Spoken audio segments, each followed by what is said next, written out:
Aplausi par atklāšanu.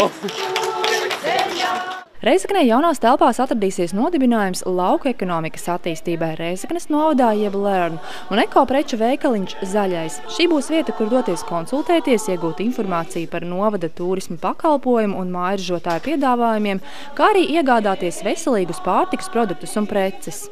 Šeit koncentrēsies faktiski novadā ražotās labākās lietas, ar ko Rēzeknes novads var lepoties. Kā arī šeit faktiski būs zināmā mērā kontaktbirža, kur varēs nākt uzņēmēji satikties viens ar otru, kur uzņēmēji iepazīs pircējs.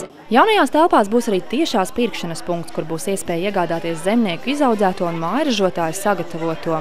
Mums tiešajā pirkšanā būs nepieciešama, mums būs arī noliktava, kur produktiņus var salikt, kārtīgi izvietot. Un perspektīvā arī būs leduskapji, kur varēs arī tad piena produktiņus, Tad vienreiz nedēļā tiek pasūtīti taisno no zemniekiem.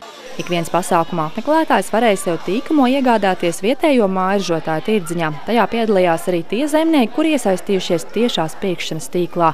Viena no viņām maizes cepēja Aina Eriņa, kura par pieprasījumu trūkumu nevarēja sūdzēties. Rupmaize drusku palikusi, baltmaize izpirka pirmajā kārtā.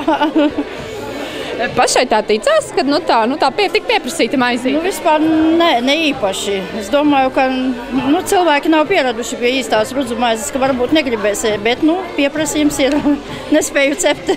Tāpat tirdziņā piedalījās siera sējēja Daina Skutele no Gaiglavas pagasta. Kā mājražotājs sāk strādāt gada sākumā, jaunās sieras sējēja ir apņēmības pilna attīstīties un iesākt to turpināt. Tas noteikti ir labs veids, kā papildus nopelnīt naudu, jo tikai vajag pacensties, lai to klientu dabūt sākumā varbūt ir nedaudz grūtāk, kad vēl tevi nepazīst, bet ar laiku, kad iepazīst, tas, protams, ir katram savs atrast un var nopelnīt, Jāteic, pēdējā laikā Rēzeknes novada iedzīvotāji ir kļuvuši aktīvāki un arī drosmīgāki, realizējot dažādas jaunas idejas sava neliela biznesa uzsākšanai. Pašvaldības nodibinājuma LEARN izsludinātajā konkursā mazo uzņēmēju atbalstam šogad tika iesniegti 64 projektu pieteikumi, no tiem atbalstu guva 14. Tās idejas tiešām arī ir jaukas. Ir gan vetārsta pakalpojumi izveidoti novadā, gan ponivilla, respektīvi. Pušas pagastā ir iegādāts ponijs, kur piedāvā izjādas bērniem, arī laivu viņi nodrošinājuši. Finansējumu saņēma arī bitenieks, arī ķiploku audzētāji. Tāpat ir nātru produkcijas ražotāji, kas ir inovācija mūsu novadam. Par tiem visiem lai ir prieks. LEARN jaunās telpas Rēzeknē šobrīd acīmredzami ir vieta, kur tiek un tiks atbalstīti vietējie zemnieki un mājražotāji.